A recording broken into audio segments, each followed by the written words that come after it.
Son las 8:07 de la mañana. Regresamos acá al Cabildo. Ya con nosotros en línea nuestro invitado, uno de los invitados del día de hoy, don Brian Acuña, el especialista en relaciones internacionales, y como les dijimos en la previa, para hablar sobre este conflicto del cual tenemos que aprender, tenemos que enterarnos y sobre todo entender qué es lo que sucede en este lugar, en la Franja de Gaza, con el conflicto Israel-Palestina. Muy buenos días, Brian. Buenos días a todos los oyentes, saludos cordiales. Brian, empecemos explicándole un poco a la gente acá cómo renace este conflicto entre Israel y Palestina, un conflicto que ya data de mucho tiempo atrás. Sí, bueno, David, como usted bien lo indica, es un conflicto que ya lleva un poco más de 66 años, por lo menos en el contexto de palestino-israelí tiene unas 3-4 décadas, pero como árabe-israelí, pues sí tiene ya más de 6 décadas de estar ahí latente. Esta última versión del conflicto es solamente una extensión del conflicto tal y como se ha ido desarrollando desde el año 2006. Para los que no saben, bueno, lo que es la Franja de Gaza, que es un sector de unos 353 kilómetros cuadrados, una franja costera que colinda tanto con Israel como con Egipto, desde el año 2006 está bajo la administración de un grupo islamista que se llama Hamas, que son los que se han encargado de administrar ese territorio. En el 2005, por el primer ministro Ariel Sharon, que era el ministro del Estado de Israel en su momento, hizo un plan que se llamó el Plan de Desconexión con la Franja de Gaza, retiró a todos los colonos que estuvieron ahí, que estuvieron viviendo en ese territorio, para tratar de ir manejando la posibilidad de que hubiera ya un proceso de paz como más en concreto. Sin embargo, desde el 2006, después de que Hamas gana las elecciones en la Franja de Gaza y que posteriormente no es aceptado a nivel internacional como vocero de los palestinos, comienza a darse una serie de conflictos, primero a nivel interno, llevando a una división del gobierno palestino, quedando el gobierno de Al-Fatah, o de la Autoridad Nacional Palestina, administrando los territorios de Cisjordania, y Hamas administrando el territorio de la Franja de Gaza. Desde el año 2006 también se empieza una escalada de lanzamiento de cohetes desde la Franja de Gaza contra territorios al sur de Israel. Esto ha llevado, ya esta sería la tercera operación militar, esta que se llama Margen de Protección, Tzuk Eitan, que es el nombre que le dieron en hebreo, ha llevado, digamos, a esta tercera escalada. La primera fue Plomo Fundido en el año 2008, la tercera fue en el 2012, Pilar Defensivo, y ahora estamos en esta de Tzuk Eitan, que solamente es una continuación de los conflictos que ya se han venido desarrollando desde el año 2006 por el lanzamiento de cohetes desde la Franja de Gaza contra poblaciones civiles israelíes y la eventual respuesta por parte del Ejército de Defensa de Israel contra las zonas desde donde se ha estado haciendo los lanzamientos de misiles desde ese año. Brian, yo tenía la oportunidad de conversar con un amigo que es judío días atrás, luego de una publicación que había hecho yo en mi Facebook personal con este mismo tema, hablando obviamente un poco más sobre el tema de Israel atacando a Gaza, que es lo que se habla prácticamente en todos los medios, y él me decía y me comentaba que es que siempre se ve solo este lado de la moneda, pero que nadie ve nunca que Hamas hace los mismos ataques a Israel, que Hamas nunca queda como el malo de la película, por decirlo de algún modo. Él me mostraba también datos de misiles que caían en Israel y sobre todo me enseñaba cómo la prensa nacional e internacional nunca resaltaba ese tipo de situaciones. Porque es que, o sea, ¿cuál es la cara de la moneda que no vemos de este conflicto nosotros en Costa Rica? ¿Por qué es que Israel tal vez no es tan malo entonces como se tachan los medios de comunicación nacionales e internacionales? Ok, este conflicto no es un conflicto de indios contra vaqueros, ni es un conflicto de blancos y negros. Es un conflicto que obviamente tiene muchos matices intermedios, los cuales tanto de un lado como del otro se dicen muchas verdades, como también más de una oportunidad, pues se presta mucho para propaganda mediática.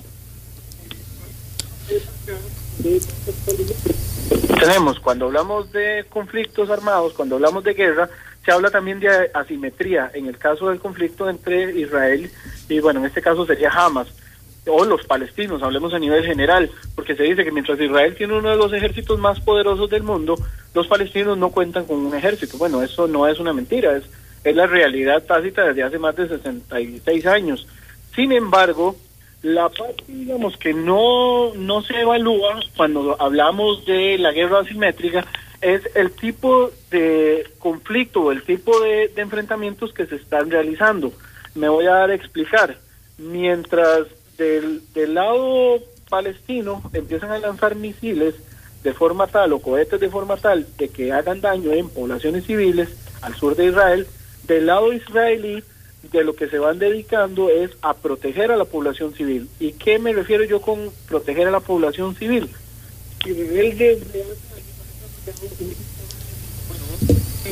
Brian, sí. ¿Me escucha? Es que se le fue un poquito ahí el audio. Sí, perdón. Desde hace unos años el Estado de Israel ha desarrollado varios sistemas de defensa para proteger a la población civil. Primero, bueno, todas las construcciones en el Estado de Israel cuentan con un refugio antimisiles. Esto evitando tanto las escaladas desde la Franja de Gaza como, bueno, están en un sector, en un territorio en el cual las cosas se ponen tensas de vez en cuando, ¿verdad? No muy lejos. Hay un conflicto, una guerra civil desde hace 3 años en Siria y bueno, y hay que estar preparados. Entonces, todas las casas en el Estado de Israel cuentan con refugios antimisiles. Ahora bien, también se han desarrollado 2 sistemas antimisiles de defensa, uno que se llama cúpula de hierro y el otro que se llama onda de David. ¿Para qué funcionan estos sistemas de misiles? Primeramente, para estar evitando responder militarmente cada vez que hay un conflicto desde la Franja de Gaza. Y segundo, para evitar que todos los cohetes que son lanzados desde la Franja de Gaza vayan a causar daños civiles dentro del Estado de Israel. Por otro lado, a diferencia de lo que hace Israel de proteger a las poblaciones civiles, del lado palestino los túneles subterráneos y las partes subterráneas que se desarrollan son para guardar armamentos y para exponer a las poblaciones civiles a una respuesta militar por parte de Israel. Con esto igual, no quiero decir que unos son los buenos y otros son los malos. En realidad las poblaciones civiles siempre son las que salen sufriendo en todos los conflictos. En el caso de Israel y de Palestina es así.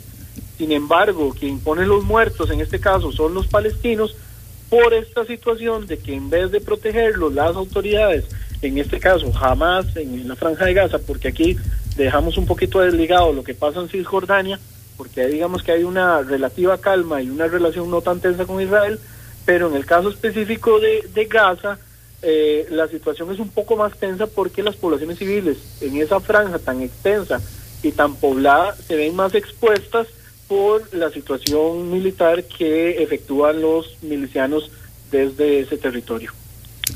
Ahora, con relación a estos mismos ataques, yo no sé si tal vez es tal vez un poco importante recalcar el tema también de la posición geográfica de Israel, porque él está en un punto donde prácticamente está rodeado por países árabes y que es parte de lo que por lo menos yo leía también en algunos foros, sobre todo de personas israelitas, que ellos decían que, por decirlo de alguna manera, que si ellos no son los que atacan, entonces simple y sencillamente se van a ver destruidos. ¿Juega mucho la importancia de ese papel geográfico de Israel ahí? Sí, digamos, el papel geográfico de Israel obviamente al estar rodeado de países que tal vez no son tan amistosos, sí le obliga a estar un poquito como más a la defensiva. Yo no diría tanto como atacar primero, porque salvo la guerra de los 6 días donde se realizó un ataque preventivo, en las otras oportunidades la guerra se ha dado por incitación o ha comenzado con algún detonante a nivel externo, ya sea, no sé, que se lancen misiles, que hayan atentados suicidas o algún tema así en particular. Volviendo tal vez un poquito al tema de los medios de comunicación, ahora con tantas redes sociales, con tanta distribución de material a través de estos sistemas, se utiliza y se empieza a reciclar material y se empiezan a reciclar imágenes de otros conflictos. Hace unos días la cadena BBC reportaba de que se estaban utilizando imágenes de la guerra en Irak y de la guerra en Siria, y les ponían que se trataba de Palestina, que se trataba de Gaza. Esto, digamos, lo que intenta es como minar la opinión pública acerca del Estado de Israel y que se crea que realmente Israel está efectuando un genocidio contra la población palestina, que es un término un poco fuerte, más si uno se va al concepto de genocidio como tal. O sea, hay un conflicto desde hace más de 66 años territorial, de definición de fronteras, que no se ha logrado determinar, y sin embargo los avances que han habido, digamos que aunque han sido a cuentagotas, no son tampoco desconsiderables. Es decir, estamos hablando que después de la guerra del 48, los territorios que logró tener el Estado de Israel, y luego en la guerra del 67, muchos de estos territorios se fueron negociando en lo que se denominó tierras a cambio de paz.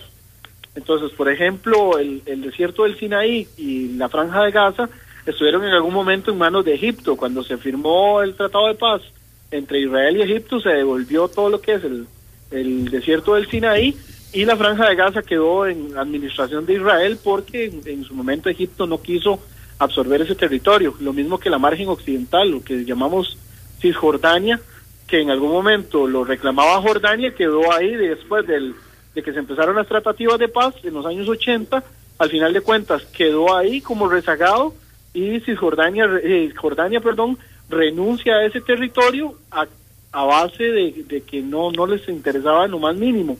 Y ahí se fueron asentando, digamos, las fronteras actuales o los límites actuales que nos están especificando de la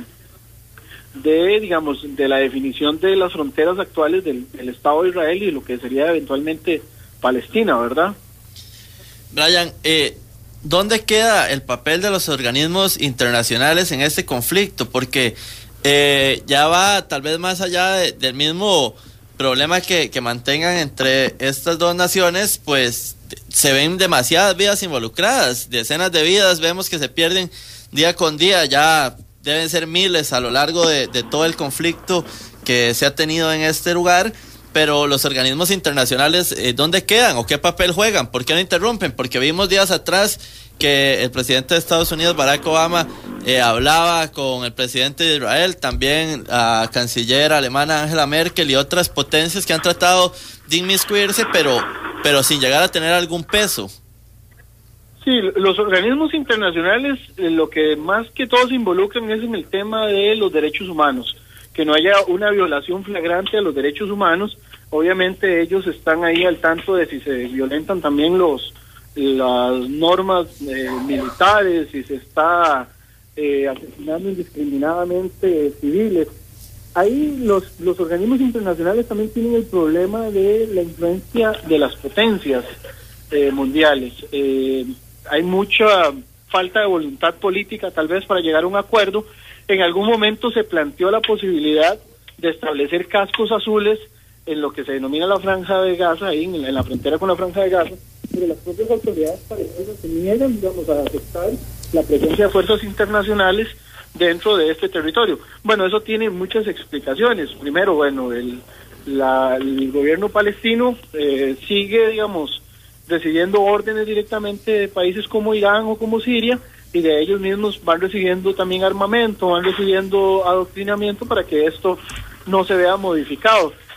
Del lado israelí también la situación es tensa porque la población civil exige de que el Estado haga algo para evitar la caída constante de cohetes contra su territorio, porque a pesar de que usted esté protegido, a pesar de que hayan sistemas de defensa que puedan estarlo protegiendo, pues en algún momento esto llega a fallar, ¿verdad? Ya ayer hubo la primera baja israelí por un mortero que cayó directamente y que mató a un muchacho, a un miembro del grupo religioso Jabad, y bueno, es la situación tan tensa, ¿verdad? Los organismos internacionales hacen lo posible por mitigar la situación. Sin embargo, uno ve la ineficiencia en otros conflictos que tienen los organismos internacionales. Bueno, no hay que ir muy lejos, váyase un poquito más hacia el norte.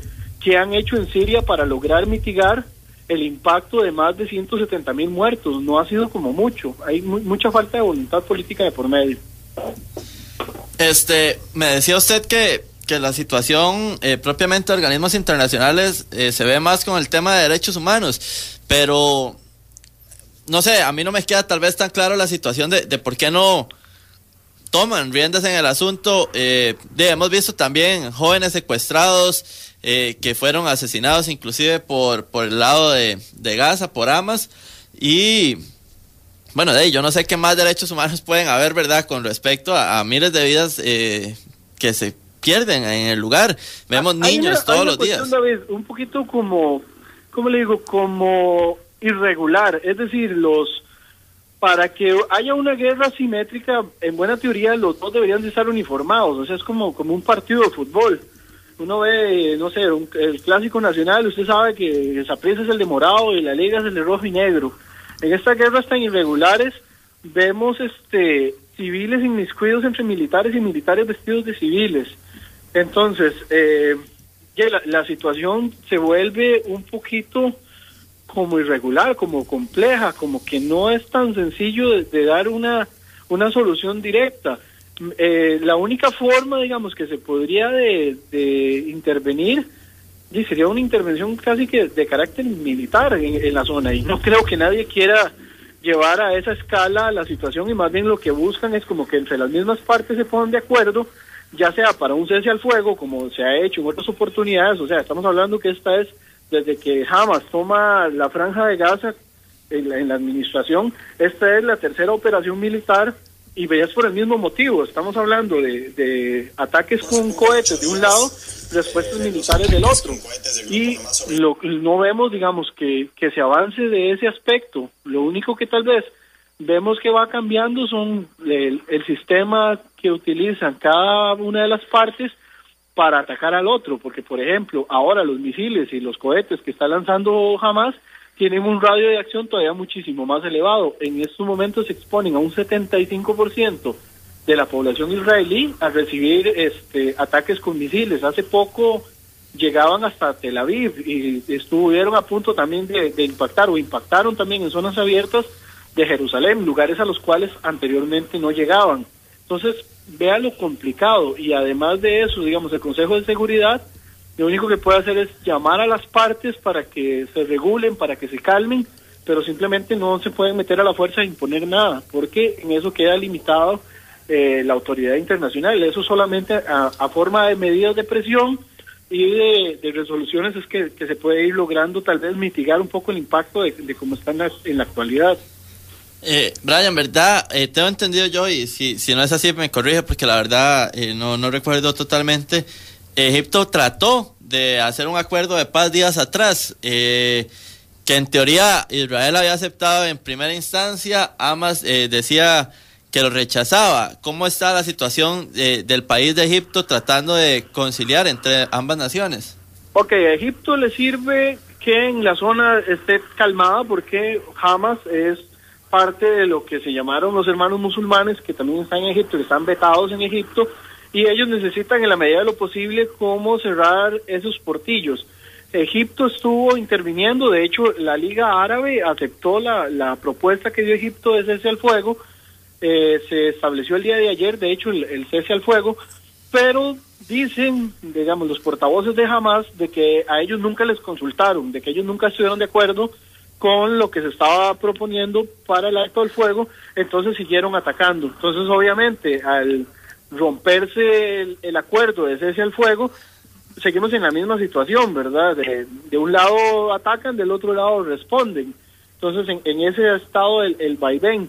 Igual, la comunidad internacional hace un llamado a todas las partes involucradas a que hagan un cese al fuego, a que se reúnan en el Cairo con autoridades egipcias, cada uno por su lado, y ver de qué manera se puede llegar a un estatus anterior, porque, bueno, ya hoy se contabilizan más de 200 muertos. Esto principalmente por lo que dije en un comienzo, ¿verdad? De un lado, mientras protegen a las poblaciones civiles, del otro lado ya hay acusaciones formales hasta de organismos internacionales y de países de que se están exponiendo poblaciones civiles como escudos humanos. Uno de los portavoces de Hamas salió un día de estos también, hablando en cámaras, diciendo que ellos tenían sus guerreros santos ahí dispuestos a exponerse, a ponerse en los techos de las casas a recibir los misiles israelíes, con tal de evitar, digamos, los ataques desde Israel contra los lugares donde están metidos los misiles de Hamas en la Franja de Gaza.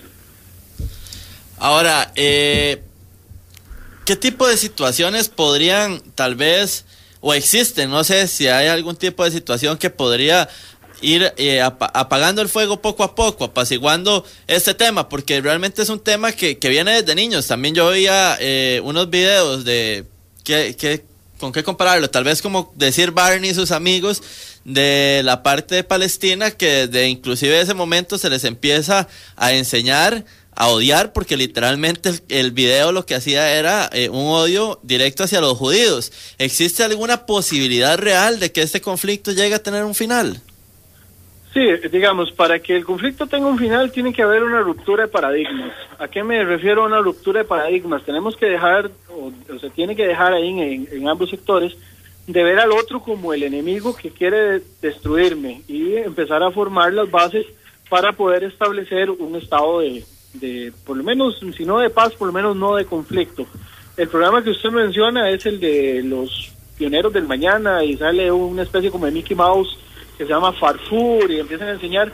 Eso es parte de la educación que reciben también un sector de la población palestina que son influenciados por estas agrupaciones de carácter político religioso como Hamas, como la Yihad Islámica. No es el pensamiento generalizado de los palestinos, no se puede pensar de que todos los palestinos piensan como Hamas.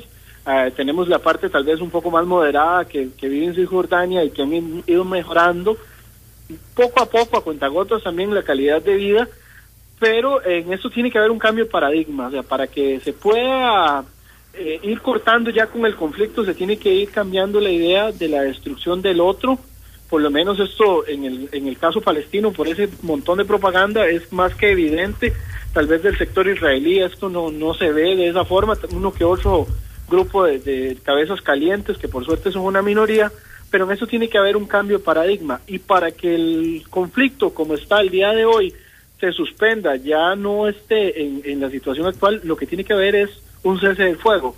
¿A qué me refiero con un cese del fuego? Bueno, si este conflicto comenzó con el lanzamiento de misiles del lado de Hamas, entonces tiene que parar de lanzar misiles del lado de Hamas, y ya estamos seguros que una vez que suceda eso, del lado de Israel no van a haber más respuestas militares. Aunque también esto se ve un poquito a largos días que vaya a pasar, principalmente porque Hamas necesita ganar un poquito más de poder, de convencimiento con la comunidad internacional, principalmente quienes le dan beneficios económicos, países que les brindan a ellos dinero para poder salvaguardar todas sus deudas, los pagos de empleados y todo, que por cierto tienen como 3 meses de que no les pagan el salario. Entonces necesitan recuperar dinero para poder seguir teniendo poder dentro de la Franja de Gaza. En este tipo de conflictos lo principal que se tiene que hacer es neutralizar a todos los que sean extremos y fortalecer a todos los que sean moderados, porque en el momento que eso vaya sucediendo, obviamente el cambio de paradigma se va a ir dando poco a poco hasta llegar ya a una situación un poco más sencilla para poder negociar y llegar a un acuerdo definitivo que sí traiga paz, ¿verdad?, en la región que es tan tensa desde hace tantos años. Vamos a ir tal vez ya aterrizando, y también le pregunto nada más si tal vez la amistad entre Israel y Estados Unidos provoca algún tipo de conflicto también propiamente en la posibilidad de terminar con esta guerra. Bueno, siempre se ha hablado de la relación Estados Unidos e Israel. Sin embargo, si uno se pone a ver en la historia hacia atrás, cuando se llega al plan de partición del territorio administrado por Gran Bretaña, la Palestina británica, anteriormente la Palestina otomana, anteriormente el Reino de Judea, y ahí podemos ir para atrás, siempre se ha hablado de la influencia de los Estados Unidos. Cuando se hace el plan de partición, quien propone la Comisión Peel es la Unión Soviética. O sea, estamos hablando de que uno de los interesados en ese momento de que hubiera paz en la región y que se partiera el ayote por la mitad eran los propios soviéticos. Posteriormente, cuando fue la primera guerra, la guerra de independencia que se llama en 1948, las armas que consigue Israel no son armas estadounidenses, sino que son armas de Checoslovaquia. O sea, que hay una influencia de las potencias metido ahí, pero que no necesariamente tiene que ser que eso agrave el conflicto. Sin embargo, sí, digamos, hay un punto de inflexión que tantas manos metidas dentro del conflicto puede que distorsionen un poco la negociación final. Entonces, vemos por un lado la influencia de los Estados Unidos con sus bloques dentro de Oriente Medio, que también tienen influencia en Egipto, que es otro de los países a los cuales Estados Unidos le brinda cualquier cantidad de cooperación a nivel militar, lo mismo que a Turquía y Arabia Saudita, y por el otro lado vemos la influencia de Rusia con países como Siria, como Irán, etcétera, etcétera. O sea, mientras haya influencia de potencias mundiales metidas en la región, es obvio que el asunto siempre va a tender a beneficiar a un lado o a perjudicar al otro. Sin embargo, si uno ve de los países del cuarteto para Oriente Medio que están involucrados, uno de los países que más involucra y que más ha buscado una solución final ha sido los Estados Unidos. Ya con esto no quiero decir que yo sea filo estadounidense o pro estadounidense, pero es algo que la historia ha ido marcando y que nos ha ido mostrando. Estados Unidos ha buscado la forma de que por lo menos se establezcan los parámetros para que exista la solución de 2 estados para 2 naciones. Y creo que es el acuerdo definitivo al que se tiene que llegar, tanto a nivel de los gobiernos de Israel durante toda la historia, como del gobierno de la Autoridad Nacional Palestina. Es la solución que ellos buscan, que sea la de 2 estados para 2 naciones. Pero es complicado, David, llegar a una situación de esas cuando uno de los interlocutores no reconoce su derecho de existencia. Y esto es lo que pasa con agrupaciones como Hamas, como Yihad Islámica, como el Hezbollah en el Líbano, al sur del Líbano, que lo que hacen es rematar las tensiones hacia otro sector por la no aceptación de la existencia del Estado de Israel. Entonces esto, obviamente, si usted a mí no me reconoce mi derecho de existencia y además me agrede, téngalo por seguro que de esa situación tan tensa nunca vamos a salir. Perfecto, Brian. El tiempo se nos ha acabado para tratar un poco este tema. Vamos a seguir ampliando en próximos programas porque realmente es un tema interesante y de mucho discutir. Brian, muchísimas gracias por haber estado con nosotros. Con mucho gusto y saludos a todos. Bueno, era Brian Acuña, quien es experto en relaciones internacionales y nos ampliaba un poco sobre el tema de Israel y Palestina, un tema bastante complicado a tratar, un tema que nosotros como costarricenses que llevamos ese emblema de ser país de paz, tenemos que estar atentos de lo que sucede. Es un conflicto que nosotros pues jamás estaremos apoyando. Me imagino que nadie en este país lo estará apoyando y muchas partes del mundo, y que ojalá pronto llegue a un final para evitar este tipo de muertes que se han dado ya durante los últimos meses, años, y que tenemos que realmente pedir que pare el fuego.